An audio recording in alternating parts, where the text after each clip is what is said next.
Good day and welcome to Predators Proclivity, where we look at data from the season for the NHL Nashville Predators and make comments upon it. I'm your host, Preston Proctor. Okay, so I had to do it. I just had to. I said, okay, fine. We're this far into the season. 31 games. So, what halfway would be 41. And how does this compare to last year? Because the Preds are in 8th. They're fighting it out for the bottom. It's very, very reminiscent of last year. And so how does it look? Okay, so it's actually better. You may not feel better, but it's actually better. They're 6 points ahead of where they were last year. Last year they had 22 points. They were tied with Chicago, who had more wins. So they were 8th in the Central Division at this point, 31 games into the season. They were, 8th. Eventually, they did crawl up to 7th, or, Chicago really fell back. They were 8, 17, and 6. And so far this year, they're 12, 15, and 4. So they have 4 more wins, 2 less losses, and 2 less overtime losses. So that's better. Home, they had played 14 home games, and they were 5, 7, and 2. This year they played 18 home games, and they're 8, 8, and 2. Last year they had played 17 road games, and they were 3, 10, and 4. And this year they played 13, and they are 4, 7, and 2. So the road malady, yeah, I mean, it kind of, they're in a better spot than they were last year. The road, the road was a problem last year, big problem last year. It's not great this year. They've played 4 less games. They have 1 more win. So that's good. But in general, I have to say that they're still not great on the road. And maybe just average at home. Didn't look at home records to see. I guess that'd be pretty easy to do, but I haven't looked at home records to see.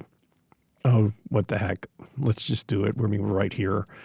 So if we look at on a points basis where Nashville is, they would be 17th in the league with their home record. Of course, they've played more games than a lot of people, so that's maybe that's a little misleading too. Maybe that's not fair either. And I could do some other kind of analysis. But anyway, so I had to do it. I had to look at it. I didn't. That's as far as it went. All right, let's get to it. Tonight, Nashville is in St. Louis. I guess they're going to play the Blues. Does anybody else play there? No. 7 o'clock local time here, 7 o'clock local time theirs when the game is. The Preds are at the St. Louis Blues. St. Louis is tied for 6th in the Central Division with Winnipeg at 31 points. Winnipeg has 2 less games, 1 more regulation win, so they break the tie. So technically, St. Louis is 7th, but they're tied in points at 6th. St. Louis is 12, 14, and 7. At home, they are 6, 7, and 3. And, I guess the other good news is, if you take a look at the wild card spot, because I'm like, okay, where are we at? St. Louis, just ahead of Nashville, is only 4 points out of the second wild card spot. Let's see make sure that's still true. The second wild card spot's 35. The first wild card spot is 36. Edmonton in the first and San Jose in the second. And St. Louis has 31 points, so 4 points out of a playoff spot, which means the Preds are 7 points out of a playoff spot. It's Yeah, from that standpoint, I guess, maybe that NHL.com article was right in general, that when you start looking at, when you take out the high flyers, that there is a log jam. I mean, Columbus, that's last in the East. Well, there's 3 teams at 32 points, Ottawa, Buffalo, and Columbus. They're 6 points. All 3 of those teams 6 points out of a playoff spot. In that case, both wild card spots have 38 points, so they're 6 points out of the first wild card spot and the second wild card spot. So, yeah, that's so it's haven't lost all hope yet. Although, kind of get back to the Vancouver trade, Vancouver 8 points out of a playoff spot, and I have to say, trading away Quinn Hughes it can't have been a way to be better. That is not what this year anyway. That is not a plan to be better this year. I guess Quinn must have gotten a goal last night. It was the lead article on NHL.com and ESPN. That Quinn got a goal, and I don't really remember because I didn't pay that much attention because this is not the Minnesota Wild podcast. But given that they've got 43 points, they're third in the Central, it would be more fun. But hey, this is Predators proclivity. And okay. St. Louis took us another little bit of thing, but we're reviewing Nashville season, right? So yeah, it's not over or hopeless for Nashville. They just need to turn it around. And it looks like they have. If you look at the record starting from when they came back from Sweden, it actually looks promising. They came back from Sweden. They lost 2 in a row, but then they won 2, lost 1, won 2, lost 1. So they've been winning more than losing. What, that's 2, 4, 6. 6 wins and 1, 2, 3, 4, 5. So they're 6-5 since coming back from Sweden. At 500, I mean, that's a little bit better than 500. That's definitely better than where they were at before they went to Sweden, when they had only 1, 2, 3, 4, 5, 6 wins and a boatload of losses and big-time losing streaks. 5-game losing streak, 3-game losing streak, 4-game losing streak. And, they had the 3-game losing streak that started in Sweden and the 2 games coming back. But outside of that, if you just start when they beat Detroit 6-3, 2, 4, 6, they're 6-3. I'll take 6-3, win 2 forever, lose 1. I mean, I'll take that all day long. So anyhow, back to tonight's game. This is the second of a 4-game homestand for St. Louis. They are 1-0. They beat Chicago Friday 3-2. Next up for them, is a back-to-back. Wednesday, Winnipeg. Thursday, the Rangers. This will be their 7th. This back-to-back coming up will be their 7th. 9 teams have played 6 back-to-backs. And, again, it's one of those things that doesn't necessarily a problem because one of the teams that have played 6 back-to-backs along with St. Louis is Colorado. So if you're playing back-to-backs and you're playing well, it helps. If you're not playing well, it doesn't. Let's just say, But, if you're playing well, there's a lot of things that everything looks good. When you're not, you're not. It doesn't matter. So anyway, so the homestand did start after the last game with Nashville. So, we just played St. Louis a couple days ago, last Thursday, a 7-2 win for Nashville. So this is the second of 4 between these two teams. St. Louis is 0-1, having lost 7-2 on December 11th. They'll play again December 27th in St. Louis, and then won't see each other again until February 2nd in Nashville. Sorry, I got some clicking going on. Apologize for that.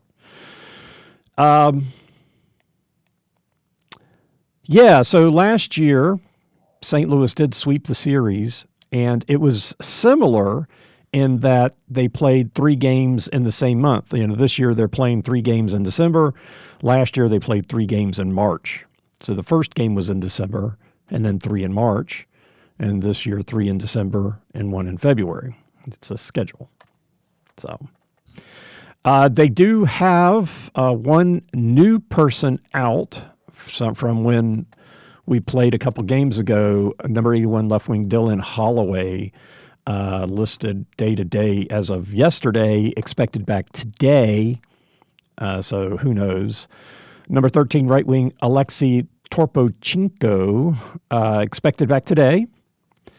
Number 77, center Nick Bujstad, not expected back till the 17th, so who knows, maybe not. Number 25, right wing Jordan Kyrou, out till the 27th.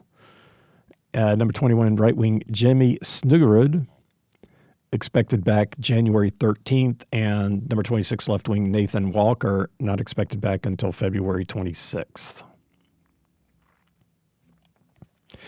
For the Preds, they're 8th in the Central with 28 points, 12, 15, and 4. On the road, they are 4, 7, and 2. 3 points behind Winnipeg, 3 points behind St. Louis, but do have 2 games in hand on St. Louis. They are, I think this is still true, next to last in the league. It couldn't have... That couldn't change. The order might change a little bit here. Let's take a look. Yeah, Vancouver is in the bottom. They have played 1 more game than Nashville. Nashville has 1 more point.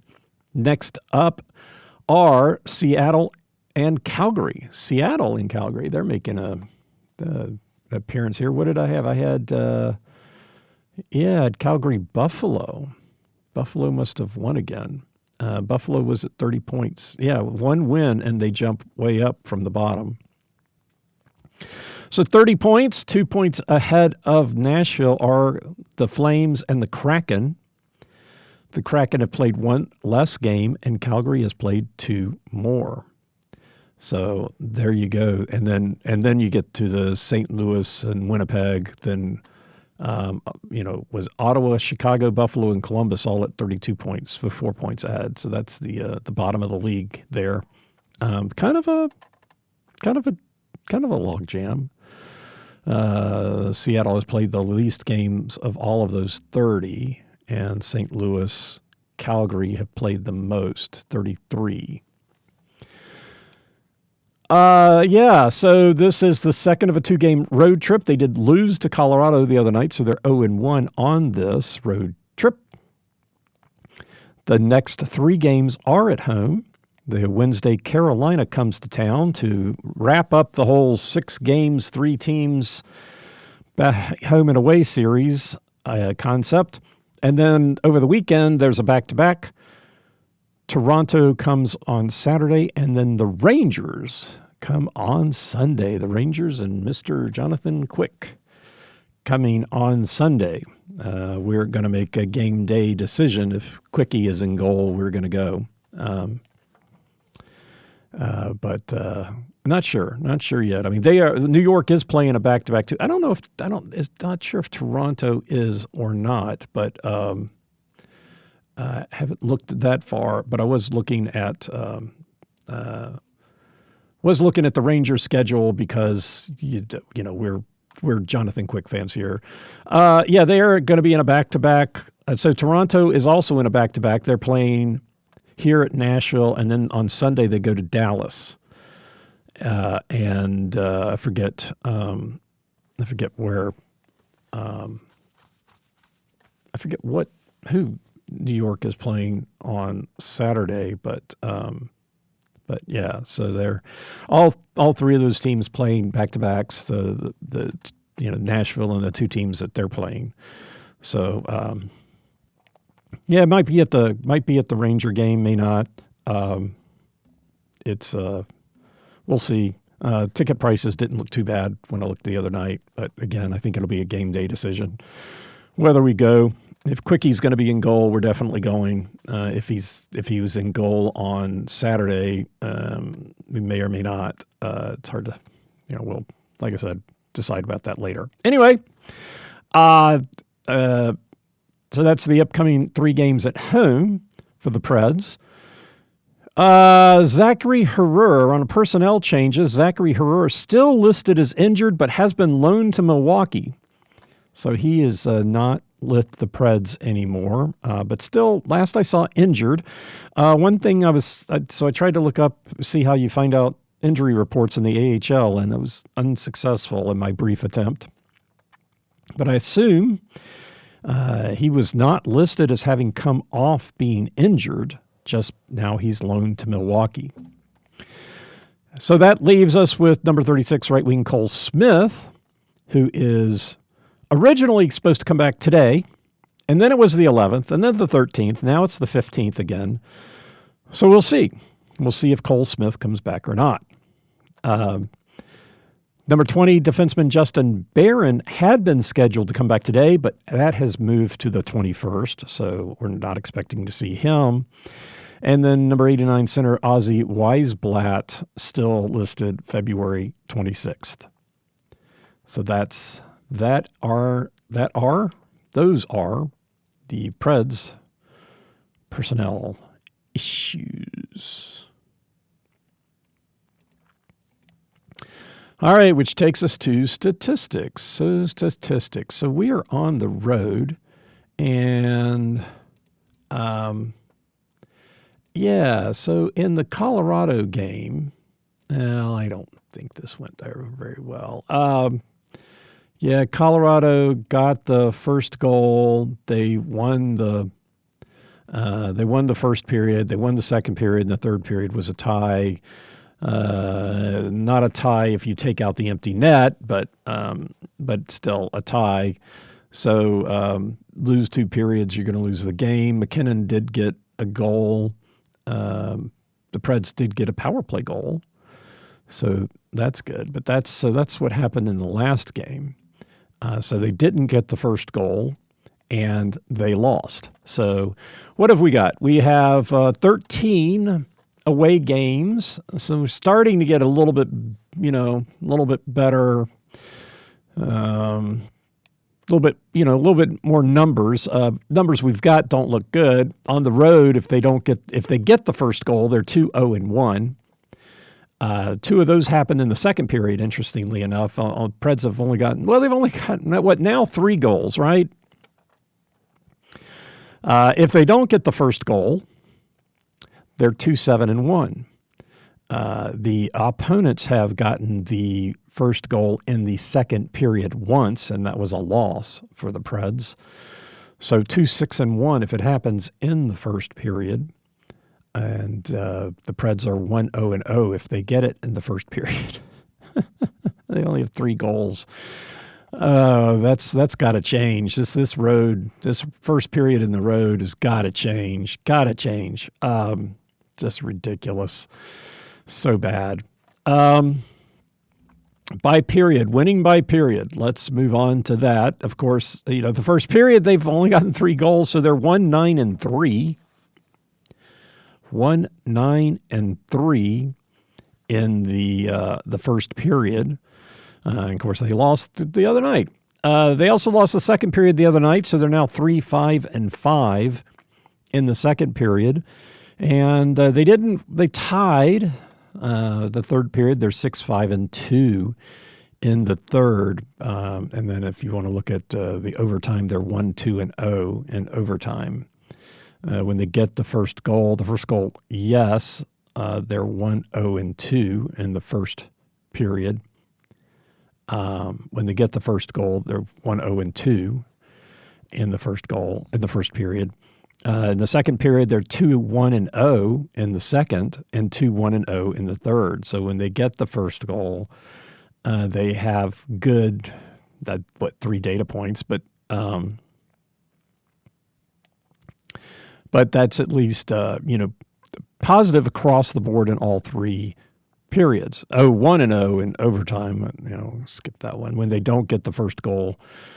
9-1 on the road in the first period. 1-4-5 in the second, and 4-4-2. So at least their third period record looks pretty decent, but their second period record doesn't look very good either when they don't get the first goal. Okay, let's take a look at this. First goal, they got the first goal, and it's in that period. The Preds are 1-0-0, 2-0-0 in the second period. So when they get the first goal and it's in the first period, they win the period. When they get the first goal and it's in the second period, they've won those periods. And consequently, exactly opposite. When they don't get the first goal and it's in the first period, they've lost all 9 of those. 0, 9, and 0. And when it happens in the second period, 0, 1, and 0. So that's pretty clear. That's pretty not enough data points really to matter. When the Preds, when the first goal happens in the first period, and they get it, but that 0, 9, and 0 first goal in the first period, and it's by the opposition 0, 9, and 0, that looks really awful.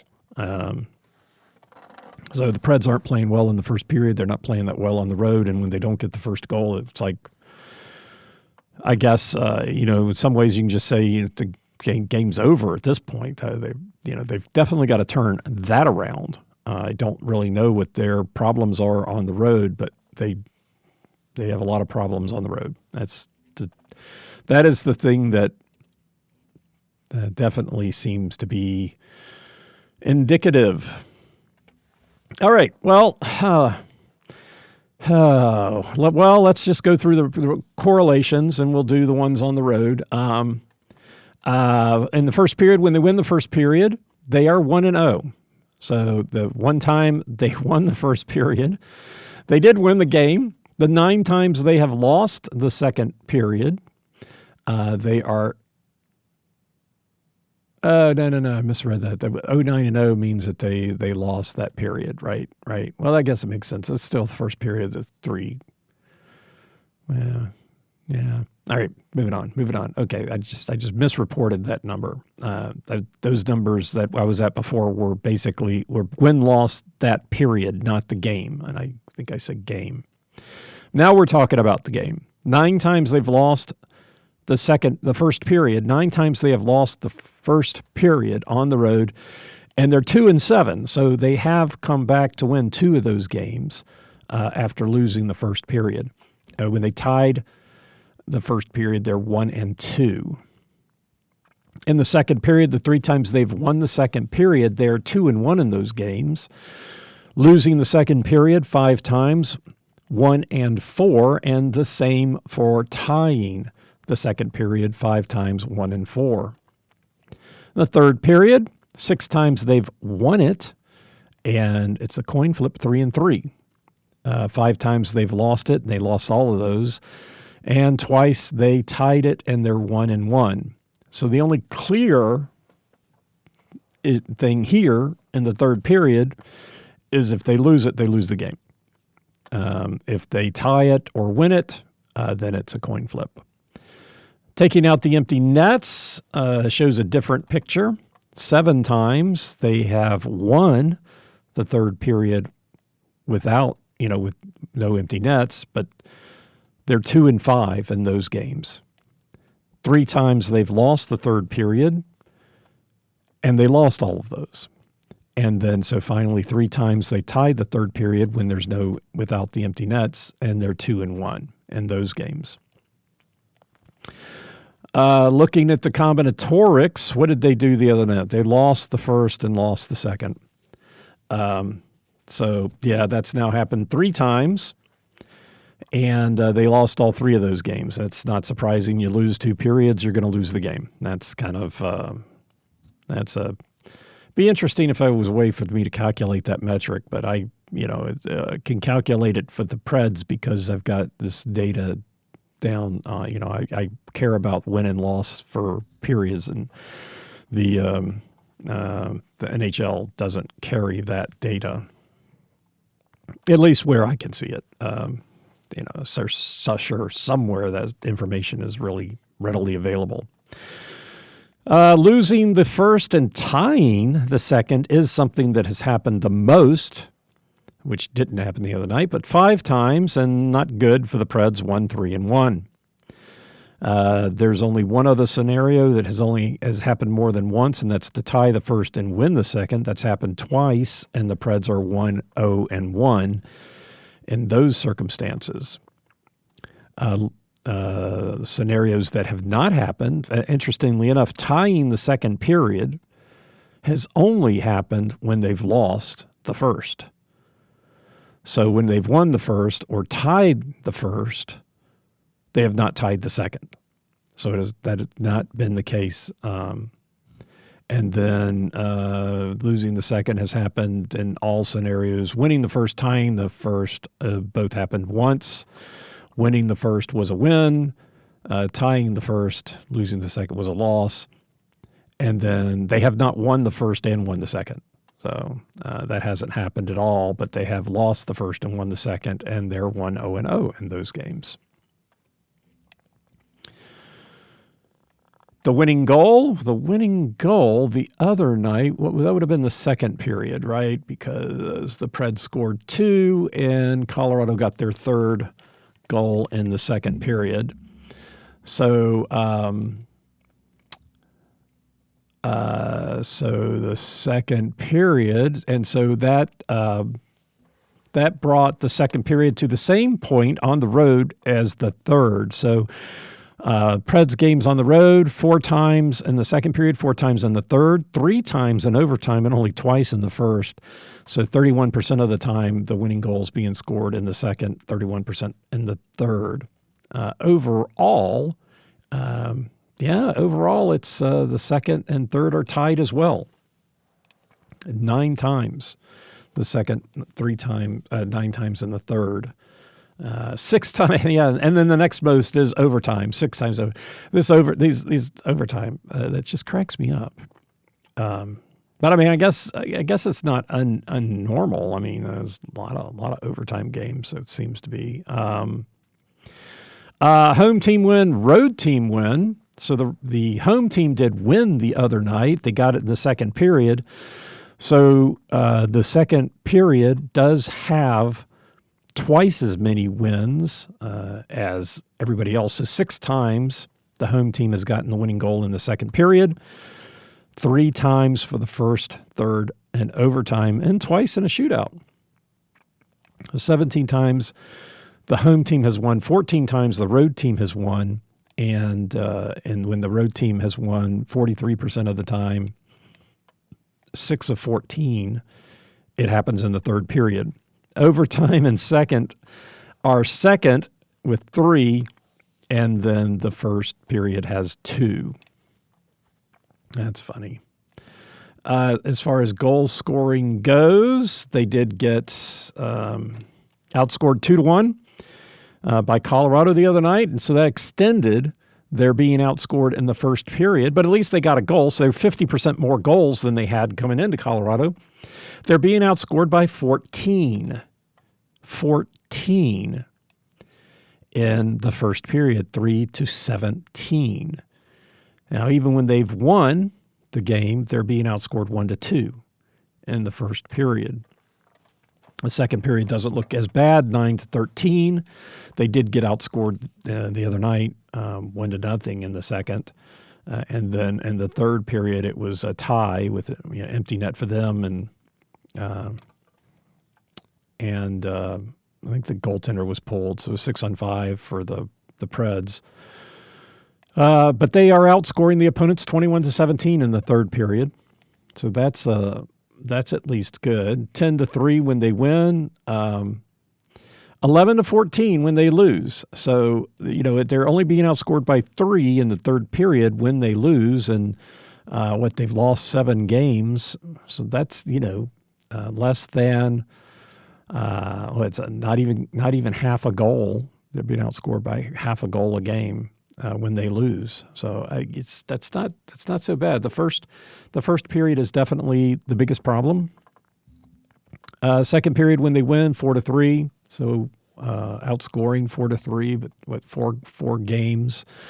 And then when they lose in the second period, the second period they're being outscored 5-10, so they're 2-1 there, which is not great, but I mean they did lose the game, so 2-15 in the first, so that's awful. I guess that. The opposition are scoring, 17 goals in the first, 13 in the second, and 17 in the third. So and when they lose, those are totals. Sorry, totals. 15, when they lose, 15 in the first, 10 in the second, 14 in the third. So, the Preds, when they win, they score 1 in the first, 4 in the second, 10 in the third. So, I think we'll get a little bit to that later. But all this takes us to the matchups. All right, goals by period. Preds are on the road. Okay. So, here we go. I think I've got the information in the spreadsheet that I need. The Preds are on the road. They have played 13 games on the road, and 28 teams have played more than them. One team has played less, and 2 have played the same. So as far as number of games played, they are in the bottom of the division with regards to the number of games played. The Blues have played 17 games at home, when there's only 6 teams that have played more, 5 that have played the same, and 20 that have played less. So that's your perspective on where these numbers are and where they're going. So when they've taken a look at the Blues, they played 17 games. They've scored 42 goals, which is 25th in the league, given that they're one of the higher teams. That's not a good scenario. They're scoring 2.47 goals a game at home, and on the league average is 3.06. So they're a little more than half a goal behind league average. Comparatively, the Preds are scoring 2.62 goals on the road, which is below average. They're 31st, so they're actually below the St. Louis Blues as far as ranking goes, but they're scoring more goals, but 0.15 goals more than the Blues. The Blues at home, the Predators on the road. Now that's kind of funny. But both are below average in total number of goals scored. When it comes to per game, I would stick with per game. I think we've made our point. The Blues are 20th in the league, and per game, 0.82 in the first period. 0.87 is league average, so that's actually not too bad. The Preds are 32nd in the league. That's not real surprising there, because, come on. Let's see who is, just for grins, Nashville goals for 31st, 32nd. Who's 32nd? 28. Oh, Philadelphia has scored 28. We're looking in the first period. Goals for in the first period. So the Preds have scored 3. In second place, next from the bottom, is the Kraken with 7. So there are 4 goals between the Preds and whoever's next, So, but we know. It's you look at 3 goals scored in 13 games, and there's a problem. So the Preds have scored 0.23 goals a game. League average on the road in the first period, 0.85. Coming to the second period, the Blues are 30th in the league and goals scored at home with 0.71, league average being 1.07. The Preds are 29th with 0.69, league average being 0.96. And then we get to the third period, and the Blues are still 22nd in the league, 0.94. to the league average of 1.04. So they don't even have they don't have a single period where they get to league average. The Preds are number one in the league in per game scoring in the third period with 1.62. League average, excuse me, league average being 1.08. So the Preds are scoring about a half goal more in the third period than the league average. Goals against, on a per game basis, at home, the Blues are fourth in the league in giving up goals, 3.65, which is 0.66 above league average 2.99. The Preds 3.77, which is similar. The league average for goals against on the road, 3.06. Looking at the first period, the Blues are fifth in the league, giving up 1.06, league average 0.85. The Preds are first in the league in giving up goals in the first period, 1.31. So they're the bottom of the league in scoring and top of the league in being scored against in the first period. That does not set you up for a good day. Come to the second period, the Blues are still fourth in the league, still high, 1.29 with the average 0.96. The Preds do drop to 17th in the league with league average being 1.07. And then in the third, the Blues, maybe because they've given up so many goals at that point, the other guys aren't trying, but they do drop to 12th in the league in being scored against. League average is 1.08. They're giving up 1.18. So the numbers for them in all three periods is above league average. The Preds are fifth in the league in giving up goals in the third period on the road, 1.31, above league average of 1.04. So the second period on the road is the only period where the Preds are actually below league average in goals against. Yeah, the second period. What do you know? Who would have guessed? The gap is increasing. So the at home, goals scored at home, league-wide, there's a drop from the second to the third. That's kind of interesting. They have more goals scored in the second period than in the third for home teams. Yeah, kind of weird. All right, that takes us to special teams. What do we have here? The Preds are on the road. Preds are on the road. Okay, penalty kill. So the Blues are 17th in the league in penalty kill at home. 28th in the league. Sorry. They have played 17 games. That's what it is, 17 games. 28th in the league. They're at 73%, 10 goals against on 37 opportunities. They have not scored a shorthanded goal, which in that rank is 31%. In goals, their rank is 12th in the league, and opportunities 29th. So that's not pretty low in opportunities. And then if you look at by games played, the number of times they're shorthanded games played, they're actually at the bottom of the league in the number of times per game that they're shorthanded, which is good for them. And but goals against is 19th in the league games played. So I guess if you're the least number of opportunities, the only way for that to be that ratio to look better would be for you to be I gotta stop that. I think that's actually I reversed those numbers. It's so the higher you are, the lower the number, the better you are. Yeah. Then everything else goes the other way. So I shouldn't do that. I should switch that back up. I thought, let's put a positive spin on this, but then when I get talking about the numbers, I get messed up. The Preds, 29th in the league on the road in the penalty kill, 72.1%, 12 goals against on 43 opportunities. So 2 more goals against on 6 more opportunities for the Preds. Comparing the Blues home record to the Preds road record, but the Preds have played 4 less games. They have not scored a shorthanded goal. They're 10th in the league in number of goals against.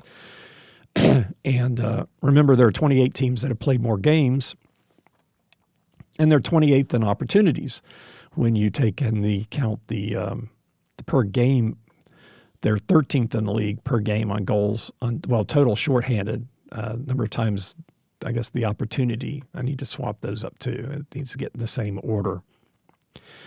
And then 26th in the league, so they've scored against a lot. So there's only 6 teams that have scored more, but they have played less than 28 other teams. So that's the penalty kill hasn't been their friend. Maybe it's been better lately, but on the road, not so good. They didn't give up a goal the other night. I have my special team spreadsheet, but let's just keep moving on with these numbers. Power play. The Blues are 17th in the league at home on the power play. 19.5%, 8 goals, 4 on 41 opportunities. They have not given up a shorthanded goal. 23rd in the league in number of goals scored, 30th in the league in opportunities. And there's there's 20 teams that have played more or less games than them, and they're 30th in the league in number of opportunities. So it doesn't look like they generate a lot of penalties at home or away. And then as far as rank goes, number of times, that's another. It's not total shorthanded. It's got to change my labels. Got to get my labels right. 30th in the league on a per game basis as far as number of power plays, and then as far as goals for, I did change that labeling. 25th in the league, so 30th in opportunities and 25th in goals scored. That's at least the ratio's in the right direction for them. But 17th in the league as far as percentages go. For the Preds, they're 27th in the league in percentage for road teams. They have 14%, 6 of 43. They did get a power play goal the other night. 26th net ranking, and so 14% is their net percentage. The 26th in the league in goals for, granted, 28 teams have played more games. 21st in opportunities, so more opportunities, their opportunity ranking higher than the goals ranking, which is not the best. As far as per game, they are 3rd in the league in number of times on the power play. So they seem to draw a lot of penalties on the road, yeah. But 22nd in the league as far as scoring goals, so that's not good, and hence they're 27th in the league. So not the best power play. I'd say that obviously the Blues power play at home is better than the Preds power play on the road, but they don't get that many opportunities. The penalty kills look about the same. Preds definitely get more opportunities than the Blues. So I don't know. It could be good from that standpoint. Yeah, I'm not a big fan of penalties. Not a big fan. What did we have with St. Louis the other night? We had 3 power play opportunities for both teams. The Preds got 1. So 3. That's a little bit higher than average for St. Louis. They got their 2 power play. They got 2 power plays in the third period. They got 1 in the first. And the Preds, most of the Preds stuff came in the second period. 1 in the first, and the power play came in the third period. Yep, third period. There you go. All right. So that's your special teams. For players to watch, it's one of the, you feel like we just talked about these guys.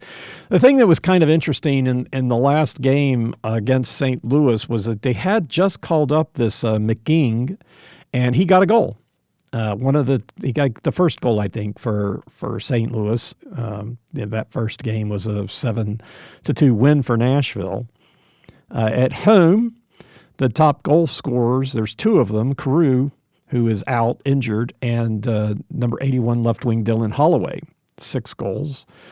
He's also first in shots, so 39. Carew is second in shots with 35 and second in points with 10, but again, he's out. Next person up, number 18 center Robert Thomas. He's 11th. He has 11 assists, which is tops on the team. He's first on the team in points with 15, and he's the forward that's on the ice most, fifth most ice time, 1931.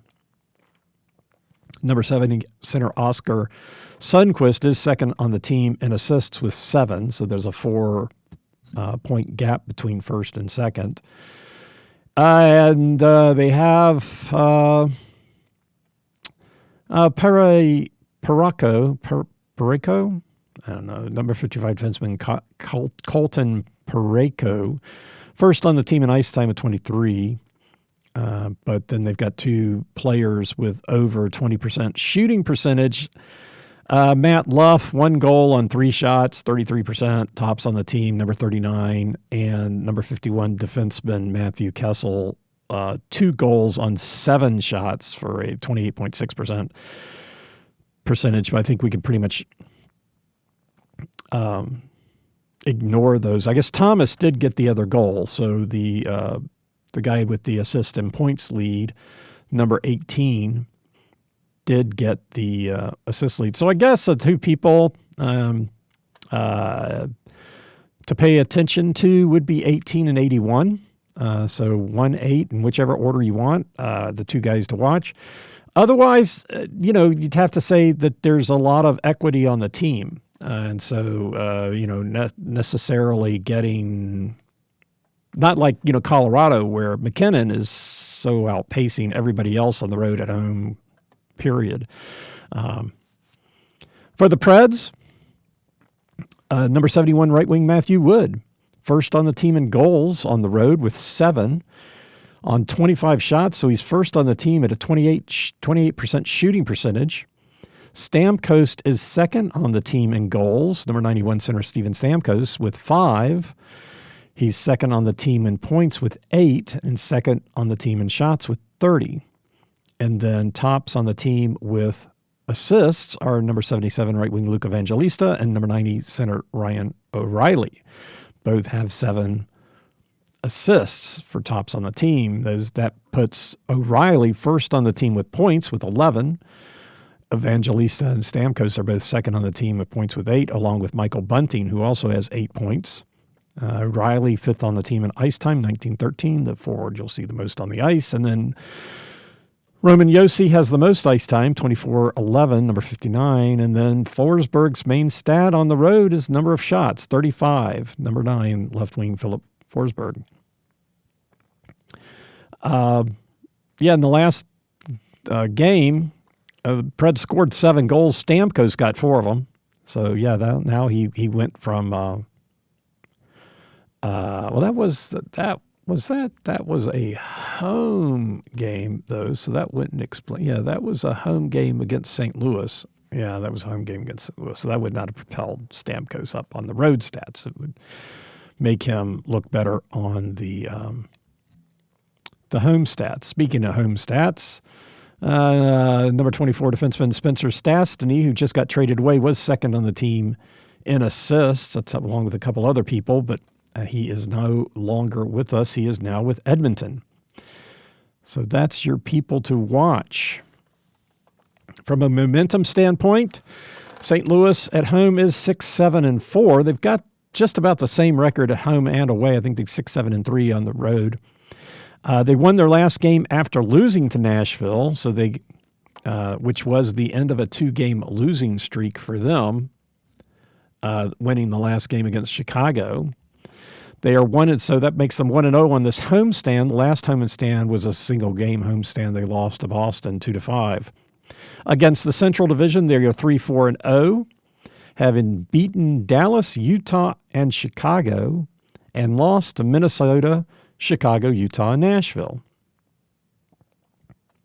I don't like that. I don't know. The 2 teams that they have played twice in the Central, they have a win and a loss, and this is the second time against Nashville, and they have a loss against Nashville. But that's the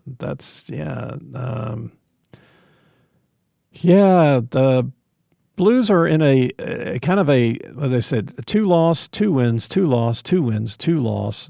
They've got 1 win. So the last 1, 2, 3, 4, 5, 6, 7, 8, 9, 10, the last 10 games before I guess they played 11 games, but they have a 2 loss, 2 win series that has happened, it's happened 2.5 times. Nashville, similarly, 2 wins and a loss is their current series. So, they won 2, lost 1, won 2, lost 1, won 2, lost 1. So they lost the last game. So they should be in line to win, given that sequence. But then so is St. Louis, according to theirs. Nashville is 4-7-2 on the road. They had a 2-game winning streak broken by the last loss. This road trip, they are 0-1, 2-4 loss to Colorado. They were 1-1 on the last road trip, a 2-1 overtime win in Florida, and a 3-6 loss to Carolina.